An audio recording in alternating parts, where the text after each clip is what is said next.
Welcome back as we finish row 1 of our fidget quilt. So this square number 1, is in the top left hand corner of the fidget quilt, and I like to use a nice bright colour for this because we have got a piece of gauze curtaining on the top here, and we need to be able to see the bits that I've got underneath it. So a bright green or a bright red, but I wouldn't go for anything too patterned to put here. So I like to use yellow.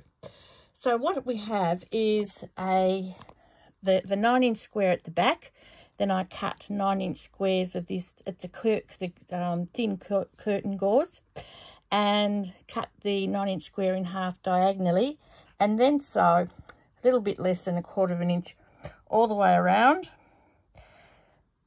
and leave a little hole in here so that you can put the bits in. And I've been putting milk bottle tops, different coloured milk bottle tops in here recently. They're quite large. They're safe if they happen to come out, and they can be moved around. Milk bottle tops are really good if you want to drill a hole in them, and you can attach them in groups of 2 or 3 or even more with cord to another place in your fidget quilt. So we've got the milk bottle tops in there, or your very large buttons. You can use those as well, by the way. So we come over to what we need to do next, and we have to put the ribbon up here with the little tags on. Now the tags, you can have a variety of ribbon and bits and pieces. You can use rick-rack even, cut about 4 inches long. And one of the things you can also use is leftover bits of zipper. So if you've cut a long zipper up to use on your fidget quilt, or you've taken a zipper out of something, don't throw it away, because you can cut it up and just fold it over in half. It's a bit hard to do with one hand, and then just tuck that under the ribbon as you sew it along, and that provides another texture for people to feel. I've got actually a large zip that I've taken out of a doona cover, so I will be cutting that up and using that as a tag to put in. So you put your bits of ribbon in under here, so zigzag down one side, tucking your bits in, making sure they're enclosed. You can see here that I've got a little elastic hair tidy. I like to use ones which aren't too thick, because the sewing machine needle doesn't really like going through thick ones. And if you have a bit of a look, you can see that all little hair tidies have actually got a join. So make sure that that join goes in underneath the ribbon.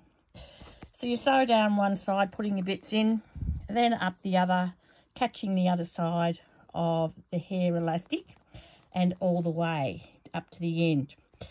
The last thing that you do is put on some of these little knitted, they're actually t-shirt yarn.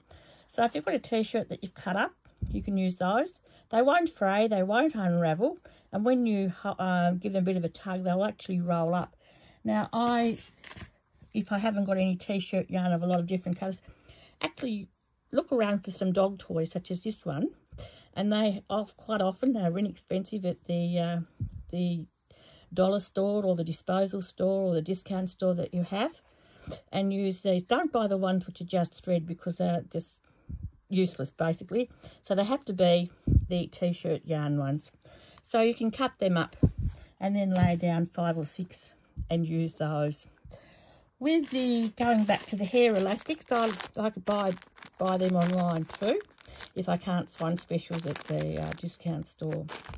So when you've finished sewing that square with all the bits that you want on it, attach it to the other 2, and you've got row 1 finished. As I do each video, if you come across, if I've mentioned something that you can buy somewhere, the link to where I purchased it from will be in the information below each video. So the ones that I've done before are probably under video 1, but just check if you are looking for where they are. I do have a tutorial on the Vicki's Fabric Creations blog, but it isn't an up-to-date one, but I will be doing an up-to-date one a little bit later. Next time we might start row 3 rather than row 2. See you soon.